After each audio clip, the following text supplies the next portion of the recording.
IC 360 सर्वे 2021 का, जिसको कि people's research on India's consumer economy ने किया है।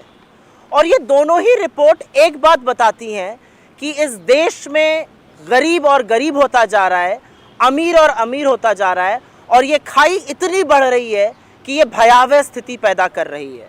मैं इस रिपोर्ट के बारे में पहले बात करूंगी और ये किन कारणों से ऐसा हो रहा है उसके बारे में भी हम चर्चा करेंगे।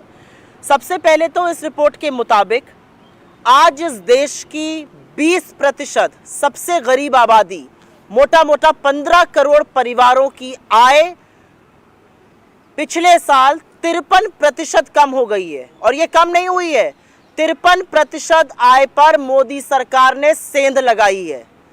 ये 20% सबसे गरीब आबादी, 15 करोड़ परिवार मोटे मोटे की आबादी पर मोदी सरकार ने, सूट बूट की सरकार ने सेंध लगाई है।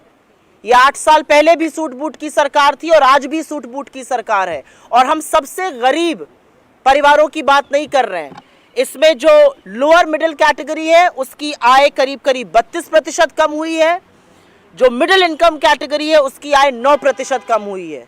तो मोटे तौर पर 60% घरों की, 60% जनता की आय पर मोदी सरकार ने डाका डालने का काम किया है और ये आय निरंतर कम होती जा रही है इनके शासनकाल में। इसी दौरान, इंपॉर्टेंट है ये समझना, इसी दौरान सबसे अमीरों की आय 40% बढ़ी है। और कुछ भी कहने से पहले मैं एक फिगर आपके सामने जरूर रखना चाहती हूं।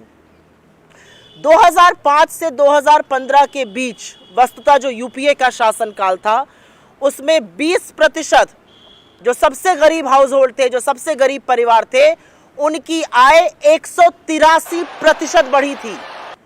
तो एक शासनकाल में 183% बढ़ी है और एक शासनकाल में आय आधी हो गई है। 53% होना मतलब 5 साल में आय आधी हो गई है।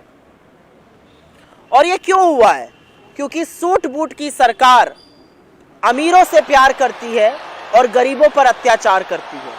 सूट बूट की सरकार की नीतियां, उनके नियम, उनके कानून, उनकी अर्थव्यवस्था पूंजीपतियों के लिए चलती है। उनका गरीबों से, मिडिल क्लास से, लोअर मिडिल क्लास से कोई लेना देना नहीं है। यहां पर एक बात बतानी और भी जरूरी है। जब मैंने कहा 2005 से 2015 के बीच में 183% बढ़ी इनकम, उसी दौरान 27 करोड़ लोग गरीबी की सीमा रेखा से निकाले गए थे। और ये सारे सरकारी आंकड़ों की मैं बात कर रही हूं। यहां पर यह भी कहना जरूरी होगा कि न्यू इंडिया में गरीबों को और गुर्बत में ढकेला जाएगा और अमीरों के हाथ में और पैसा और संसाधन और पावर दिया जाएगा। ऑक्सफैम की रिपोर्ट ने दिखाया था कि कैसे कुछ लोगों की आय 8 गुनी हो गई।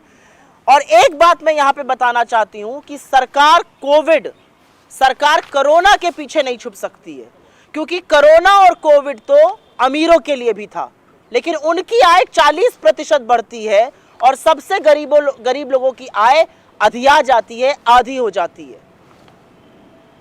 यह इसलिए था क्योंकि सरकार का जो नीति, नियम, कानून, अर्थव्यवस्था को चलाने का तरीका है वो अमीरों के लिए होता है।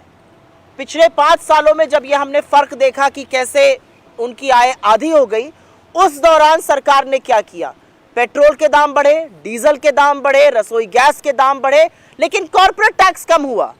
तो मोटे तौर पर 15 करोड़ सबसे गरीब परिवारों से, हर एक परिवार से, 15 करोड़ सबसे गरीब हर एक परिवार से सरकार ने 1.5 लाख रुपए ऐड कर 5 करोड़ सबसे अमीर परिवारों को देने का काम किया। ये मोटा मोटा एक फॉर्मूला बनता है।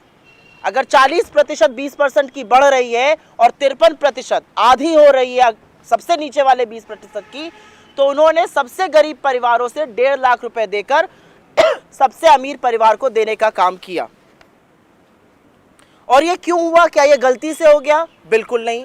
क्या कोरोना काल के पीछे छिपा जा सकता है? बिल्कुल नहीं, क्योंकि कोरोना के पहले ही अर्थव्यवस्था को जिस तरह से चलाया जा रहा था उसके चलते हमारी जीडीपी की ग्रोथ की जो दर थी वो 8.2 से 4.1% हो गई थी। 45 साल में सबसे ज्यादा बेरोजगारी हो गई थी। और ये सब दिख रहा है। जब गरीब और गरीब हो रहा है और अमीर हो रहा है, तो वो कहां हो रहा है ये भी जानना जरूरी है।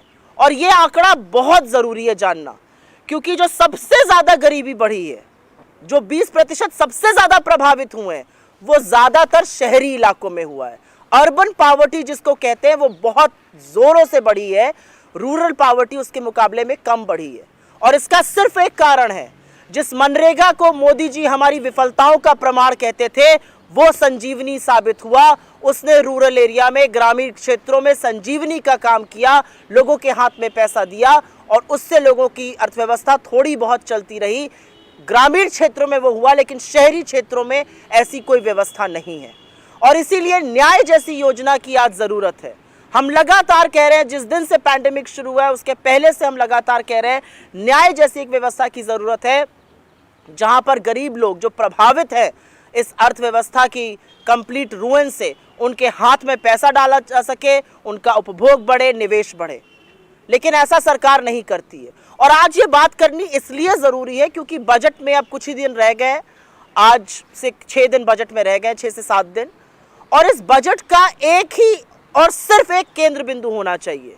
इस बजट का केंद्र बिंदु होना चाहिए, इस बजट का सिर्फ और सिर्फ एक फोकस होना चाहिए, अमीरों और गरीबों के बीच में बढ़ती हुई इस खाई को पाटना, लोगों के हाथ में पैसा देना, लोगों को, गरीबों के लिए नीतियां और नियम और कानून बनाना। इसके अलावा बाकी जो अगर बजट होगा तो वो जबानी जमा खर्च की बात है। मैं ये भी कहना चाहती हूं क्योंकि सरकार को सर्वे में बड़ा भरोसा है। एक सर्वे, और हम इस मंच से कहते हैं, एक नया सर्वे इंस्टीट्यूट करिए, ग्रॉस इकोनॉमिक मिसमैनेजमेंट इंडेक्स। ये एक नया इंडेक्स मोदी सरकार को बनाना चाहिए, ग्रॉस इकोनॉमिक मिसमैनेजमेंट इंडेक्स।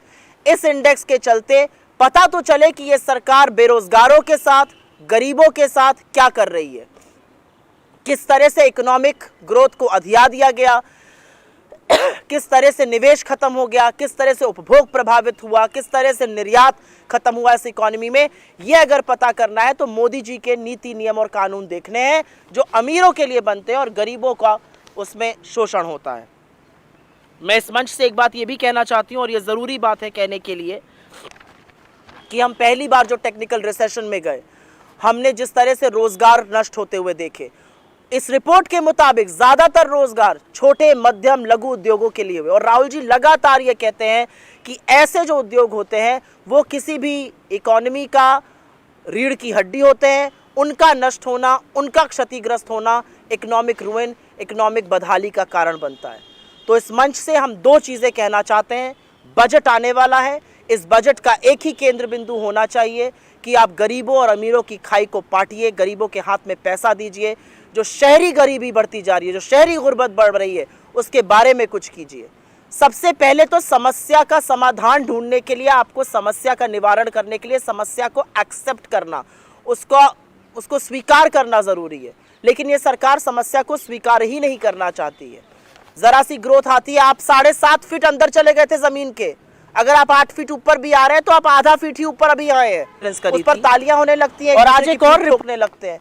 तो ज़रूरी है समझना कि गरीबों की सुरक्षा करी जाए। अमीरों के हाथ में, जो सबसे गरीब परिवारों से 1.5 लाख रुपए लेके आपने प्रत्येक परिवार के डाले हैं, उस व्यवस्था को ख़त्म कीजिए। सूट बूट की जो सरकार आप पिछले 8 सालों से चला रहे हैं, और आपने बदहाली के इस आलम पर ला दिया है कि आज इस देश के 20% आबादी की आय आधी हो गई है और 60% आबादी की आय 5 साल में सबसे ज़्यादा कम हो गई है। उसके बारे में निवारण कीजिए। I will just very briefly make some points in English.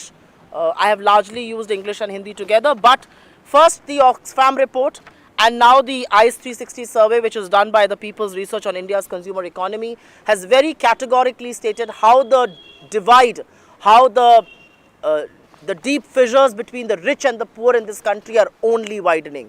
According to this report, for the last 20% quintile of India's population, which is about 15 crore households, incomes have dipped by 53% as compared to 2016.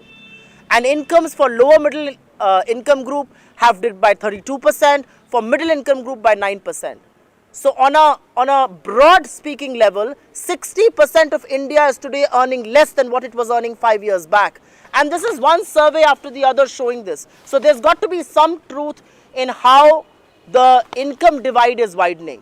It is also important to point out here that for the 20% for whom income has halved under the Modi government, the same population saw their income surge by 183% under the UPA rule of 2005 to 2015, when we lifted 27 crore people out of poverty.